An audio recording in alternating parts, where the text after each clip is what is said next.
स्थल पर पधारे उसके लिए आप सबका अभिनंदन। आज हम लोग हर साल यहाँ पर बड़ा कार्यक्रम करते हैं और आने वाली जनरेशन के लिए प्रेरणा स्वरूप अच्छे मार्क्स लाने वाले बच्चों का सम्मान करते हैं, शिक्षकों का सम्मान करते हैं, समाज सेवियों का भी सम्मान करते हैं। चूंकि पिछले दिनों बहुत सारा हमारे को मेहनत लगी, इस वजह से हम लोग हमारे सभी साथियों की आम सहमति से छोटा कार्यक्रम करने की सहमति बनी और आने वाले 7 तारीख को 7 जुलाई को बड़ा कार्यक्रम रखने की जो हमारी योजना बनी उसी के अनुरूप आज का कार्यक्रम है।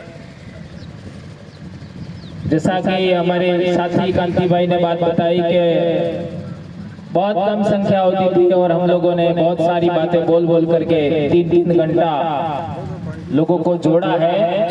तो यह संख्या कोई कम नहीं है, ये कोई भीड़ नहीं है, ये कैडर लोग हैं, समाज में काम करने वाले लोग हैं। यह कोई संख्या छोटी नहीं है।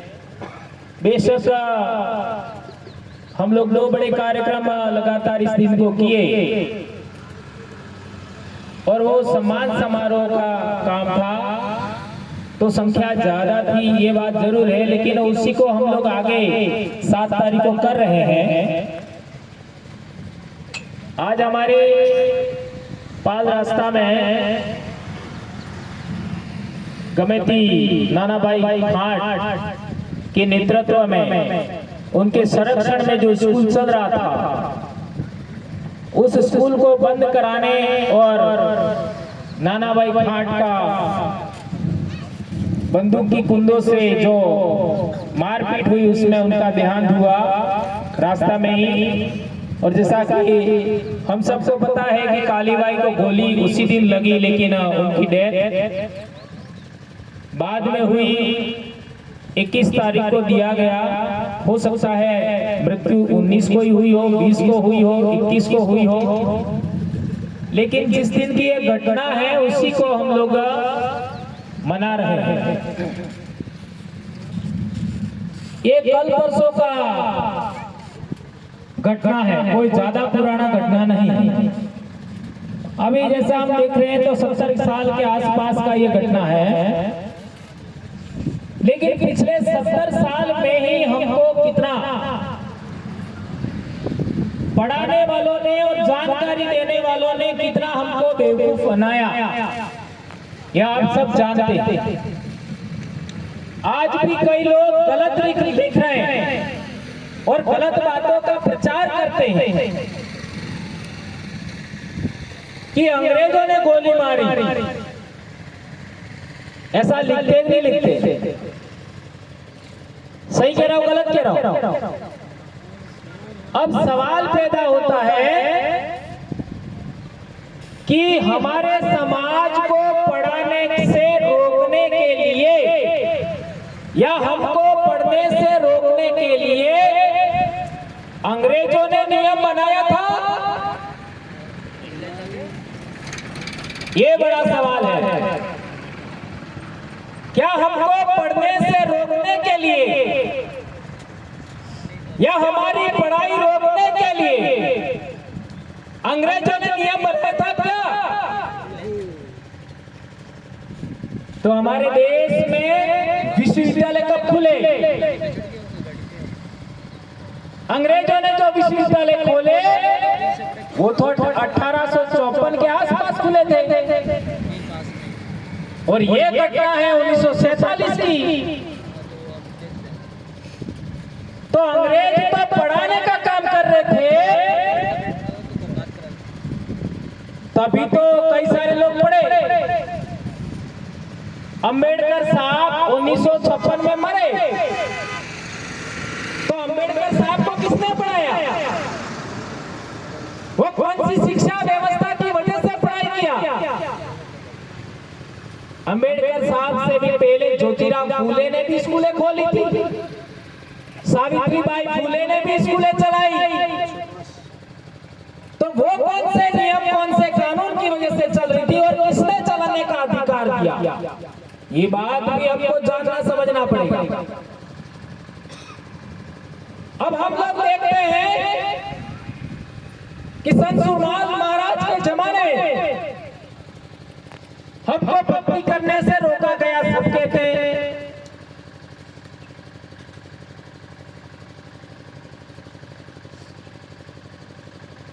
अब ये भक्ति करने से रोकने का नियम किसने बनाया था? क्या अंग्रेजों ने नियम बनाया था? तो कई भक्तों को तो ये भी पता नहीं है, कई समाज के बड़े बड़े समाज सेवियों को भी ये बात पता नहीं है।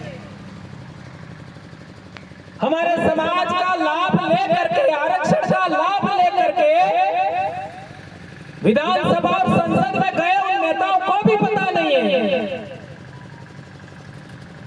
और समाज का आरक्षण का लाभ लेकर के सर्टिफिकेट लगा करके नौकरियां कर रहे उन लोगों को भी पता नहीं है कि भक्ति करने से रोका किसने था। क्या अंग्रेजों ने रोका था? तो ये बात भी झूठ साबित होती। कौन सा नियम था? तो मनुस्मृति का नियम था।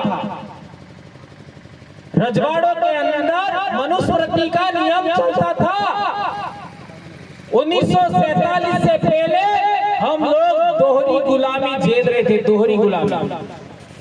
एक रजवाड़ों की गुलामी और दूसरी गुलामी रजवाड़ों के ऊपर अंग्रेजों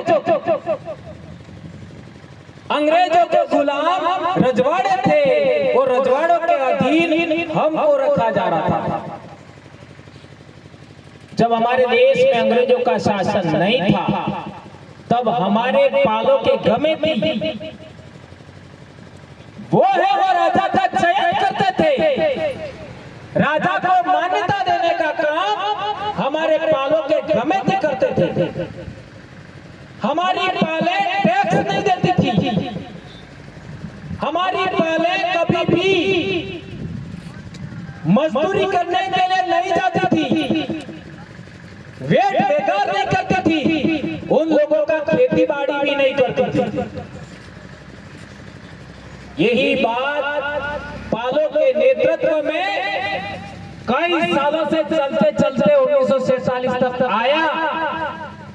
तो रास्ता पाल का गमे थी, कौन सी विचारधारा, कौन सा सिद्धांतों के तहत नाना भाई खाट काम कर रहे थे, ये बात आपको समझना होगा। तब जाकर के समझ में आएगा कि नाना भाई खाट ने ही स्कूल खोलने का शुरुआत क्यों किया, और स्कूल बंद करने से अपने आप को मैं सही हो जाऊंगा, मरते दम तक स्कूल बंद नहीं होने दूंगा, ये प्रण भी इसीलिए किया होगा। ये बात आपको समझना होगा। और सेंगा भाई भी पालवी बेटा थे, पाल के बच्चे थे। पाल लिंबरवाड़ा का हिस्सा सासरपुर से लगा करके उधर नौकना तक लगता है, इधर आपका धम्बोला से लगा करके डूंगरपुर तक लगता है, वो भी पाल के बेटे थे। पाल की व्यवस्था आदिवासियों की है, गांव की व्यवस्था हमारे पूर्वजों की नहीं है। ये बात भी हमें समझना पड़ेगा। और आज की तारीख में हम लोग यहां तक आए हैं, हमारे समाज के अंदर कई लोगों ने काम किया, समाज सुधार के नाम पर कई लोगों ने काम किया, समाज को जोड़ने के लिए कई लोगों ने काम किया। उन लोगों को लोगों ने असफल किया, सफल नहीं होने दिया। इन सभी बातों का अध्ययन करते हुए हम लोगों ने आदिवासी परिवार बनाया। अभी आप लोगों के जानकारी के लिए बता दूं कि इसी से इस तारीख को हमारे सलीम भाई के सम्मान में भी कार्यक्रम है। किस किस के जानकारी में? सबकी जानकारी में होना चाहिए। जैसे हमारे समाज में एक प्रथा है कि कोई इंसान मर जाता है तो उसके सम्मान में समाज इकट्ठा होता है और पगड़ी का काम किया जाता है। चूंकि उन्होंने अपने गाड़ी पर जय भील प्रदेश का स्लोगन लगाया, हमारे अपने लोगों ने भी नहीं लगाया। क्या मैं गलत कह रहा हूं? उन्होंने जितना जोश और जुनून दिखाया उतना कई हमारे लोगों ने भी नहीं दिखाया। तो क्या उनका सम्मान में हमें कार्यक्रम रखना चाहिए, नहीं रखना चाहिए? तो आप सबकी जिम्मेदारी है कि इस 23 तारीख के कार्यक्रम को भी हमें सफल करना है। इसके बाद 7 तारीख को हमारे सभी बच्चों का, शिक्षकों का, समाज सेवियों का सम्मान करना है। उनके लिए भी आपको यहाँ आना है। और चूंकि अभी 1-2 दिन बाद, 10 दिन बाद बारिश आ जाएगी, तो हर साल हम लोग वृक्षारोपण भी करते हैं। और इस साल हम लोगों ने योजना बनाया है कि डूंगरपुर से लगा करके ये जितने बड़े बड़े रोड हैं उन सभी रोडों पर भी हम वृक्षारोपण करें पर्यावरण के लिए। जैसा लोकेश भाई कह रहे थे, हमें पेड़ वहां रोपना है जहां किसी की दुकान हो या घर हो। पेड़ लगाने के बाद उस पेड़ की सुरक्षा भी होनी चाहिए, पानी भी पिलाना पड़ेगा। और हमें ऐसे पेड़ लगाने हैं जिससे अधिकतम हमें छाया मिले, ऐसे पेड़ हमको लगाने। और हमारा एक प्रायोजित कार्यक्रम पिछले साल भी हमने किया था, आपका बेड़का में वृक्षारोपण का काम, वो भी हमें करना है। विश्व आदिवासी दिवस से पहले आप लोग इस पूरे इलाके में वृक्षारोपण करना है, बेड़का टापू पर भी वृक्षारोपण करना है और विश्व आदिवासी दिवस का कार्यक्रम भी मनाना है। उससे पहले जुलाई में भी हमारा कार्यक्रम है। 17 जुलाई को हम लोग मानगढ़ गए थे, पिछले 2-3 साल हम जा रहे हैं, तो उस कार्यक्रम में भी हमको जाना है। तो यह अनवरत जन जागरण हमारा चल रहा है, उसको निरंतर हमें आगे बढ़ाना है। तो मैं बात कर रहा था कि हमको शिक्षा लेने से किसने रोका? तो अंग्रेजों ने नहीं रोका, क्योंकि अंग्रेजों ने स्कूलें खोल दी थी, पढ़ा रहे थे। ये बात हमें ध्यान देना होगा। हमको भक्ति करने से अंग्रेजों ने नहीं रोका, ये बात की हमको ध्यान रखनी चाहिए। इसलिए इतिहास की कड़ियों को अच्छे तरीके से समझने की जरूरत है। यदि हम गलत बात को आगे बढ़ाते हैं तो आने वाली जनरेशन गलत बात को ही आगे बढ़ाएगी। जहां तक पढ़ाई की बात है, स्कूलों के अंदर हम लोग देखते हैं माँ बाप सपोर्ट नहीं कर रहे, ये बात ठीक है। शिक्षक साथी थोड़ा शिथिलता बरत रहे, ये बात भी समझ में आती है। और क्यों है वो बहुत शिक्षकों से ही सुनना पड़ेगा, समझना पड़ेगा, तो ठीक होगा। बच्चे अनुशासनहीनता करते हैं, ये बात भी ठीक है। और आजकल हमारे इलाके के अंदर कम उम्र के बच्चे रात को शराब पी करके, बाइकर्स ज्यादातर पत्थरबाजी जैसी घटनाएं करते हैं, ये भी बात समझ में आ रही है। और जितनी भी पत्थरबाजी की आज तक घटनाएं हुई हैं, उसमें हमारे कार्यकर्ता शामिल नहीं है। सही कह रहा हूं, गलत कह रहा हूं? तो ये कौन करवा रहा है, ये बात हमें समझनी पड़ेगी। काकरी डुंगरी के प्रकरण में आपने देखा होगा कि जो लोग दर्दाती थे, जिनको हमने समर्थन दिया था, वो 2 घंटे तक काकरी डुंगरी और जो लोग अचानक आ गए थे बाहर से, उन लोगों ने छोटी पहाड़ी पर दारू पिला करके लोगों को भाषणबाजी कराई और हाईवे जाम कर दिया और उपद्रव फैला दिया। वो लोग किसने भेजे थे ये भी आज तक हम लोग समझ नहीं पाए। क्या ये बात सही कह रहा हूं, गलत कह रहा हूं? ये आज प्रमाणित हो गया है। लेकिन जो हमारे रास्ते में खड्डा खोदता है वो ज्यादा दिन तक हमारे सामने टिक नहीं पाता, वो फेल हो जाता है। और फेल हो गए तो हमारे पूर्वजों ने संघर्ष किया था, हमको भी संघर्ष करना पड़ेगा। आज आप लोग खुश हो रहे हैं कि हमने हमारी व्यवस्था, हमारा जन जागरण किया, हमने संगठन रजिस्टर्ड किया, हमने हमारे बलबूते यहाँ से आदमी दिल्ली भेज दिया, खुश हो रहे हो। लेकिन इसके लिए कितनी मेहनत लगी है, कितनी मेहनत लगी है, ये बात भी हमें समझना पड़ेगा। मैं तो यहां तक कहूंगा कि 1818 के बाद 1818 में रजवाड़ों ने अंग्रेजों से संधि किया। उस 1818 में अंग्रेजों से संधि किया, उससे लगा करके आज तक हमारे जिन लोगों ने मेहनत किया उसका परिणाम आज हमारा दिल्ली में एक आदमी गया और हमारे पूर्वजों का कथन कि दिल्ली मारी गादी है अंग्रेजिया, ने मानो रे मानो, यह सफल करने में हम लोग कामयाब हुए। तो विचार करिए 2024 में 1818 को घटाइए, कितना साल लगा। इतने सालों का संघर्ष फलीभूत हुआ है, ये बात हमें समझना पड़ेगा। हम लोग लगातार छोटी से बड़ी की सफलता की ओर आगे बढ़ रहे हैं। आज मैं शिक्षा के क्षेत्र में एक और इम्पोर्टेंट बात आपके सामने शेयर करना चाहता हूं। 18 साल का बच्चा वोट देता है, am I right? 18 साल के बच्चे तक किस किस ने फोन नहीं दिया बताओ उसको, खुद को। आपका बच्चा 18 साल हुआ तब तक कौन से बच्चे को आपने अपने बच्चों को फोन दिया या नहीं दिया? वो आपका फोन यूज कर रहा है अलग बात है। किस कौन बोल रहा है? हाँ, पटेल साहब बोल रहे हैं।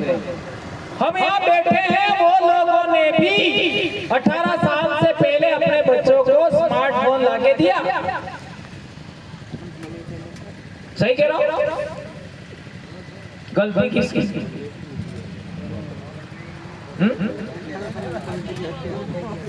सोचो, वो जो बच्चा इंटरनेट से जुड़ गया उससे गलती तय है। 18 साल से पहले बच्चे को मोटरसाइकिल किसने? सोचिए, और बच्चा तो जोश में होता है। ये मोटरसाइकिल 40 की स्पीड से चल रही है तो वो 80 की स्पीड से जानी चाहिए, और हवाई जहाज उड़ता है तो मोटरसाइकिल क्यों नहीं उड़ेगी? ऐसा भी बच्चे सोचते होंगे, ऐसा मुझे लगता है, क्योंकि मोटरसाइकिल से मोटरसाइकिल भिड़ रही है, पावर बाइकें चला रहे हैं, तो अपने अंदर भी तो जागना होगा। हम लोगों ने जितना मेहनत किया उसका परिणाम आ रहा है, लेकिन माँ बाप की भी जिम्मेदारी है, सगे संबंधियों की भी जिम्मेदारी है, काका बाबा की भी जिम्मेदारी है, गांव के लोगों की भी जिम्मेदारी है कि अपने अपने बच्चों को हम लोग सही तरीके से शिक्षित करें, समझाएं। मैंने मेरे बच्चों को जब तक उन्होंने सफलता हासिल नहीं किया तब तक मैंने फोन नहीं दिया, नहीं दिया। इसलिए आज यहाँ से आप सौगंध खा के जाइए, जब तक आपका बच्चा 18 साल का नहीं होता है तब तक आप उसको फोन नहीं देंगे। क्या इस बात का पालन करेंगे? कौन कौन पालन करेंगे? कांति भाई कहीं कर चुका है भाई, लोकेश भाई भी कह रहे हैं पालन करना है मेरे भाई। समाज में सही काम करने वाले लोगों की संख्या कम है, समाज के बच्चों को बिगाड़ने वाले लोगों की संख्या ज्यादा है। ये नेंगाला पोहरी कातुरात में भी घटना घटी थी पिछले साल, उसमें किसके बच्चे निकले आप सोच लो। आरोप तो सीधे हमारे ऊपर ठोक देते हैं कि हमारी वजह से ऐसा हुआ, लेकिन आरोप प्रमाणित नहीं होता है, करता कोई और है, करवाता कोई और है। ये बात हमें समझना पड़ेगा। जहां तक आदिवासी प्रेरणा स्थल की बात है, पिछले साल हमने कहा था कि संत गोविंद गुरु महाराज और संत सुरमाल महाराज सहित शिवराम जी की 3 मूर्तियां भी हम लोग यहाँ लगाएंगे, लेकिन अति व्यस्तता की वजह से हम लोग समय पर वो काम नहीं कर पाए, तो वो काम भी हमें करना है। ये एक ऐसा इलाका है जो चारों तरफ से ऊंचा है, पठार है। हम लोग यहीं पर आदिवासी प्रेरणा स्थल बना करके इस पूरे इलाके में जन जागरण करेंगे। ये हम लोगों ने बहुत पहले तय किया। एक और महत्वपूर्ण बात हम लोग देखते हैं कि आजकल हमारे समाज के अधिकांश लोग बीमार हो रहे हैं खाने की वजह से। हम वो लोग वो खा रहे, हेलो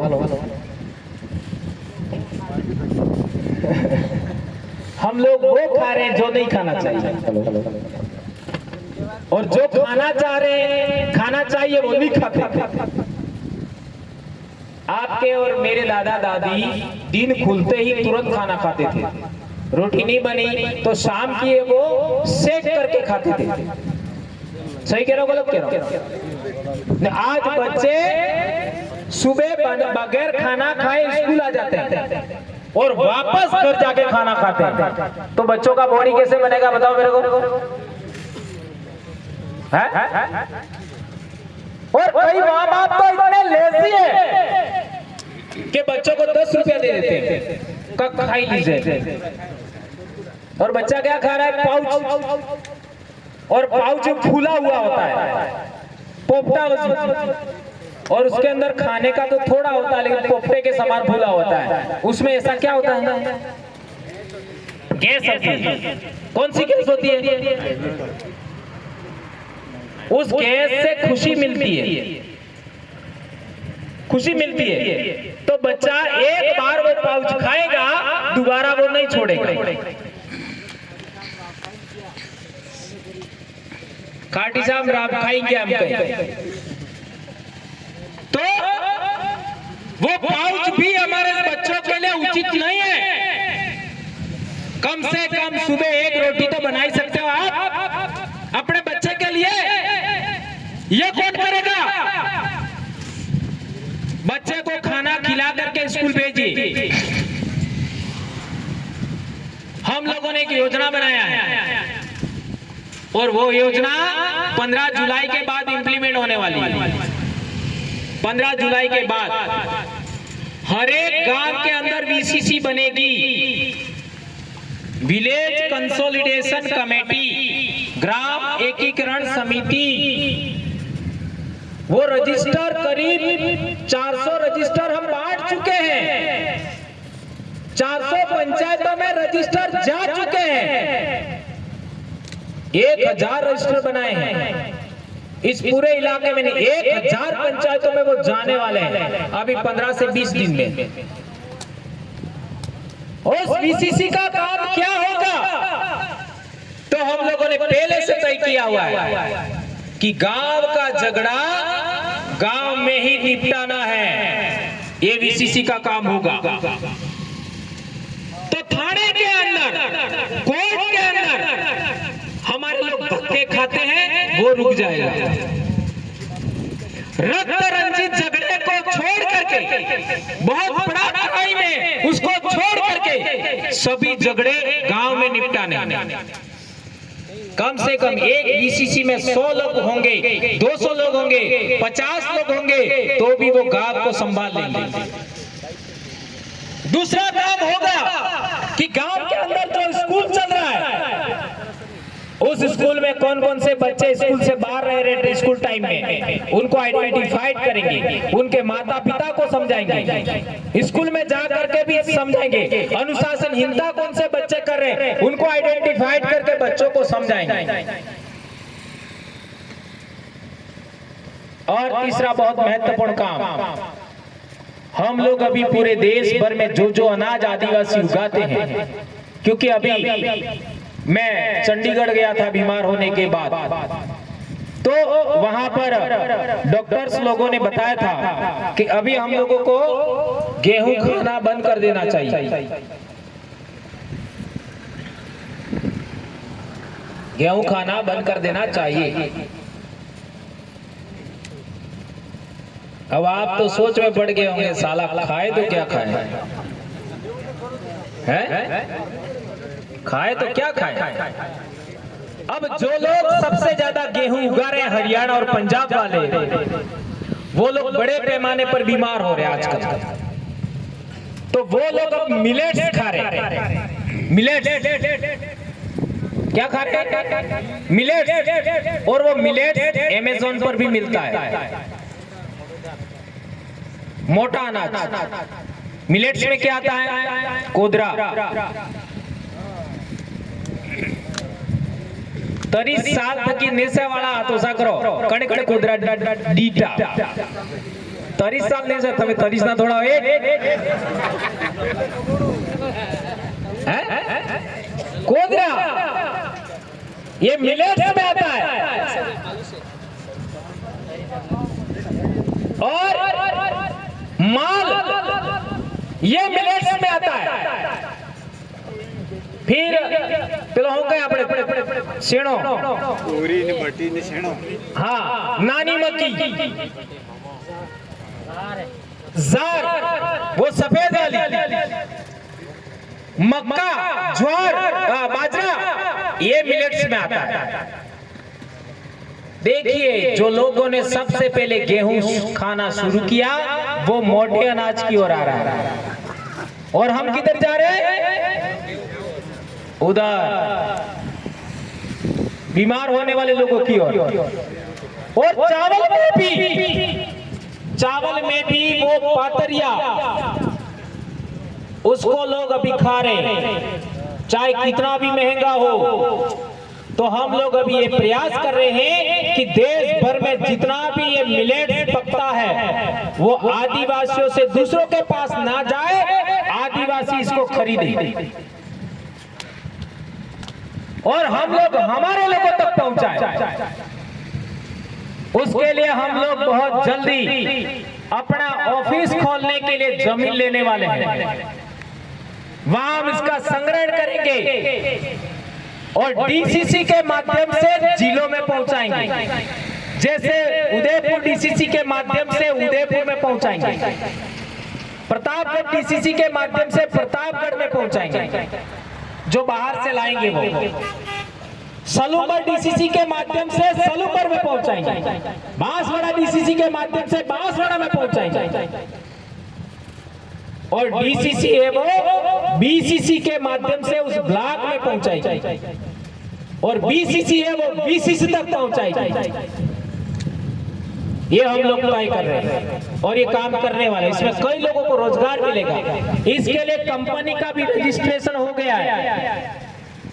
मसाले अभी जो आंध्र प्रदेश से जो भाई अपने डूंगरपुर में हमको मिलने आए थे वो 12 किलो काली मिर्च लेके आ रहे थे। 12 किलो काली मिर्च का कीमत कितना होगा? मुफ्त में देने के लिए ला रहे थे। सोच सकता हूं कितना कीमत होगा, और वो भी काली मिर्च ऑयल वाली थी, तेल वाली। तेल निकाल करके काली मिर्च जो बेची जाती है वो, और तेल वाली काली मिर्च, दोनों के बीच में 7 गुना भाव का अंतर है। बगैर तेल वाली और तेल वाली 7 गुना महंगी केरला में। तो आप विचार कर सकते हो कितना रुपये की वो हुई। हवाई जहाज में उनको रोक दिया, वो नहीं ला पाए, मुफ्त में उनको दे के आ गए। हमको भी मुफ्त देने वाले थे। अब सवाल पैदा होता है कि वो काली मिर्च उनके पास कहां से आई? वो खुद उगाते हैं। 42 प्रकार का तो अनाज आपका चावल अकेला एक जिले में पकता है। 42 प्रकार का चावल, विचार करिए। कई ऐसे अनाज है जो हमारे यहाँ पैदा ही नहीं होते।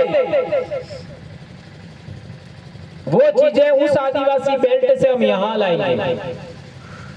गुजरात के अंदर एक आदमी ने प्लानिंग किया और गांव के गांव जुड़ गए, तो पिछले साल केवल हल्दी अदर 2 करोड़ रुपए नहीं, अदर विच्ची 2 करोड़ रुपए नहीं। वो लोग साबुन बना रहे हैं, वो लोग पाउडर बना रहे हैं,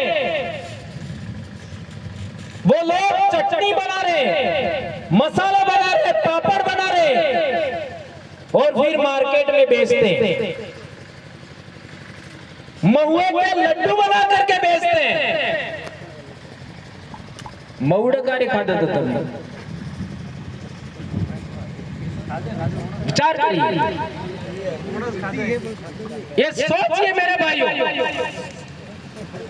ये सब कुछ हो रहा है। कितना बड़ा हमने योजना बनाया है, आप कल्पना नहीं कर सकते। और इसको अभी इंप्लीमेंट किया जाए, कई लोगों को रोजगार मिलेगा इससे। आज आप देख लीजिए, सुबह उठते हैं 10 रुपया 12 रुपया लेकर के बच्चों को लोटा लेके दौड़ाते हैं और रोड पे जाकर दूध लाते हैं। क्या वो दूध सही है? सोचिए, आज तो दूध नकली आ रहा है, डिटर्जेंट से दूध बन रहा है, और वो हम चाय पिएंगे तो क्या होगा हमारा? तेल, जो तेल हम खा रहे हैं वो भी खाने लायक नहीं है। विचार करिए। और चावल तो नकली भी आने लग गया है, प्लास्टिक का। दवाइयां तक नकली आ रही है।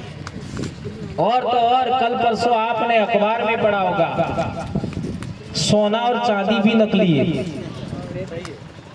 तुम जमीन बेच करके लाड़ी ने बोर पड़ना वो हो ने होना नहीं रकमे मांगो ने चांदी ने रकमे मांगो, वो खुद नकली है, अखबार में आया था। तो हमारा बंदोबस्त, हमारे पास जो जमीन है वो छीनने के लिए लोगों ने बंदोबस्त कर दिया है। हमारे शरीर को कमजोर करने के लिए लोगों ने बंदोबस्त कर दिया है। और हम लोग आपस में भिड़ रहे हैं कि नहीं, मैं कहता हूं वो कर लो। थोड़ा समाज को जोड़ने लायक तो बनो, समाज को समझाने लायक तो बनो। लोग समाज हित की बात को आगे नहीं बढ़ा रहे, व्यक्तिगत हित को आगे बढ़ा रहे। मारो बोलो થઈ જાય।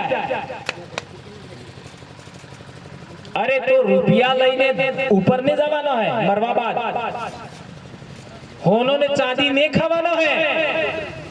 एक गरीब जी रोटा खाइस तो खावानो है। समाज के लिए जीना सीखिए मेरे दोस्तों, समाज के लिए काम करना सीखिए। ये बहुत बड़ी योजना हम लोगों ने 2018 में बनाई। 2017 से 2018 के बीच पूरा किताब लिखा है। मैंने योजना बनाया था और वो मैंने 14 जनवरी को सिलवासा में भी बोल दिया था कि हम लोगों ने ये जो हमारे समाज के जो स्वतंत्र आवाज विधानसभा और लोकसभा भेजने की योजना बनाई है, वो अब लगभग पूरी हो गई। अब हम लोग दूसरा काम करेंगे और हम लोग अभी सबसे पहले अपने स्वास्थ्य को ठीक करेंगे, शिक्षा को ठीक करेंगे और समाज में ढांचागत व्यवस्था विकसित करेंगे। गांव-गांव समितियां होगी, ब्लॉक पर समितियां होंगी, जिला पर होंगी। इसको हम व्यवस्था बनाएंगे।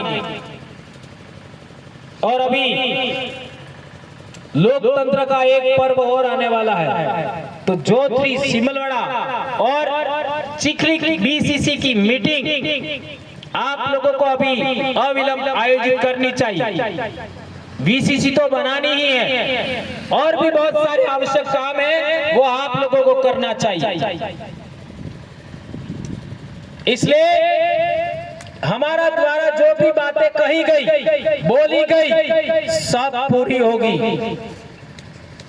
किसको पता था, किसको पता था यहाँ पर मूर्तियां लगेगी?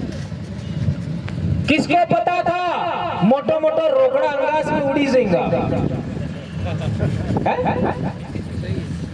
किसको पता था कि एक आदिवासी बोलेंगे मुसलमान भाई सामने बैठ के सुनेंगे? किसको पता था एक मुसलमान भाई आदिवासी के लिए काम करेगा? आज एक एससी समाज के बड़े अधिकारी ने मेरे को फोन किया कि भंवर जी मैं भी रिटायरमेंट हो गया हूं, अब तुम्हारे साथ में हो। देखिए कितना बड़ा परिवर्तन हो रहा है। अब राजपूत समाज के लोग भी सोच रहे हैं कि अब तो भीलों के साथ लगना पड़ेगा। ये बात हमारे लिए बहुत कंट्रोवर्शियल हो सकती है, विवाद का केंद्र हो सकता है, लेकिन जो लोग साथ आना चाहते हैं, साथ सहयोग देना चाहते हैं, वो कह रहे हैं उतना ही कितना महत्वपूर्ण है। किसने सोचा था ऐसा? किसने सोचा था? और भी ओबीसी समाज के भी लोग यही बात सोच रहे हैं। इसलिए मैं कहता हूं हमारे साथ जी रहे सभी लोगों का कल्याण करना आदिवासी परिवार का पहला कर्तव्य है। ये बात ध्यान रखना है। हमारे साथ जी रहे सभी लोगों का कल्याण, इसलिए हम लोग जय जोहार का नारा लगाते हैं। और इसका अर्थ क्या है? सभी जीवों का कल्याण करने वाली प्रकृति की जय। ये बात को हमको समझना पड़ेगा। अच्छा पढ़ाई करना है, नशे से दूर रहना है। और एक बड़ी बात, हमारे पूर्वजों के 300 सालों की मेहनत कि आदिवासी इलाके में दारू नहीं बिकना चाहिए, ये भी हमको आगे बढ़ाना है। सबसे बड़ी बात, अंग्रेजी शराब हर हाल में रोकना है, हर हाल में। और कई लोग कार्यक्रम में आते हैं, वहीं पर भी पी के आ जाते हैं। कुछ तो शर्म करो। पिछले दिनों हमारा बीसीसी का मीटिंग था, उसमें भी पी के आ गए थे हमारे, और वहां करके बहसबाजी करने लग गए थे। आप लोग किसी आदमी को साथ ला रहे हो तो सोचो तो सही, वो पिया हुआ है कि नहीं है? ये मुझे कहना पड़ रहा है।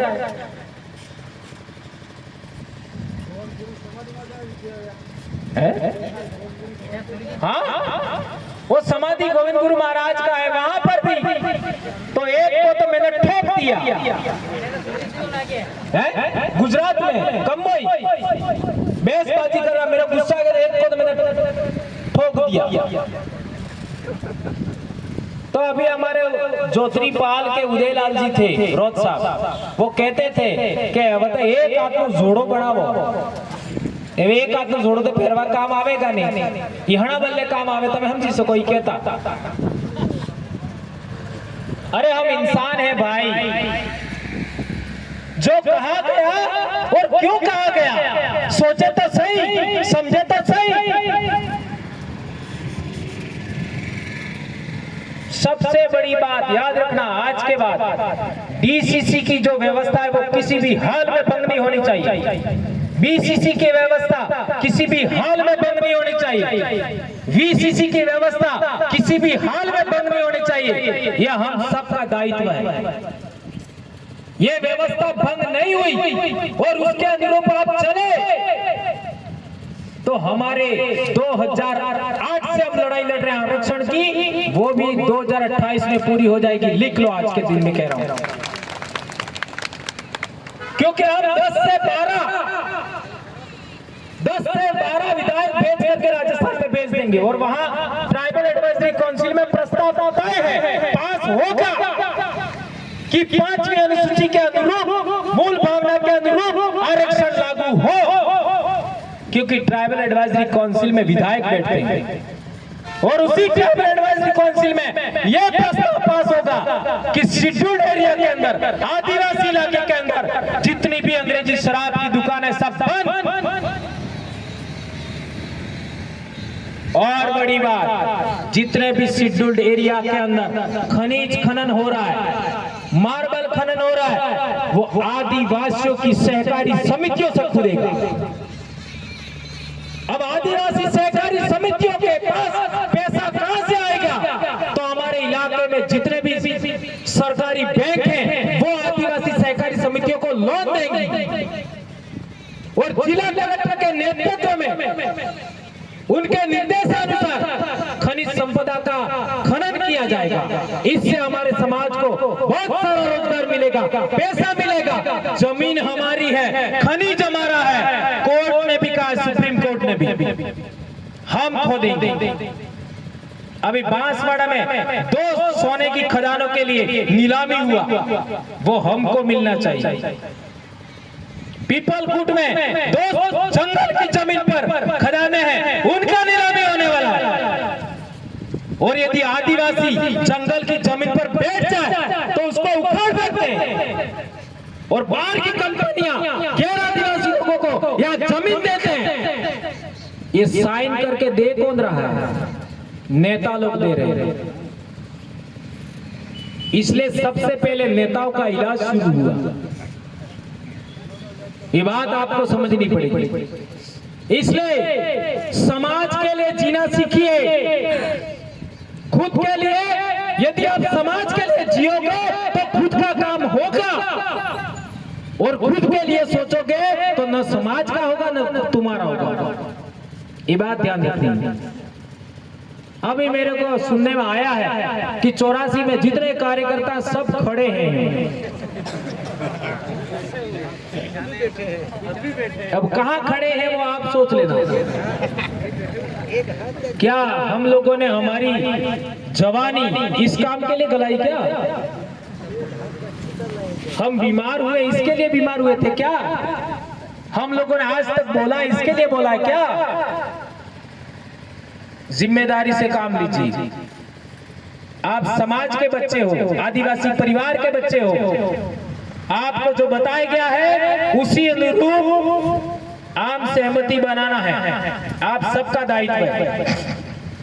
इसलिए बहुत सारी बातें मैंने बताई, आप लोगों ने मेरी बात को सुना। 23 तारीख का कार्यक्रम सफल करना है, 7 तारीख का कार्यक्रम सफल करना है, 17 तारीख का कार्यक्रम सफल करना है, वृक्षारोपण का कार्यक्रम सफल करना है, विश्व आदिवासी दिवस का भी कार्यक्रम सफल करना है। और जितने अकल बने रोडों पर घूम रहे हैं शाम के टाइम बाइक लेकर के, उनको भी ठीक करना है। आप लोग ये सब करेंगे, इसी आशा और विश्वास के साथ मैं अपनी बात समाप्त करता हूं। यहाँ पर जितनी बहनें आई, जितनी बेटियां आई, बेटे आए, मेरे छोटे भाई आए, मेरे कार्यकर्ता, मेरे बाप दादा, बड़े काका बाबा आप आए, आप सब ने यहाँ पर आए और इस कार्यक्रम की शोभा बढ़ाई। जितने भगत साथी आए, आप सबका तहे दिल से धन्यवाद ज्ञापित करता हूँ। और आप लोगों ने यहाँ जो भी सुना है अपने घर भी जाकर के समझाना है, अपने बच्चों का ख्याल रखना है, समाज का ख्याल रखना है। आप लोग एक माली हैं, जंगल की, बगीचे की सुरक्षा करने वाले। इस तरीके से आपको स्कूलों को भी चलाना है, समाज को भी चलाना है, गांव को भी चलाना है, और आप ऐसा करेंगे ऐसी आशा अपेक्षा करता हूं मैं।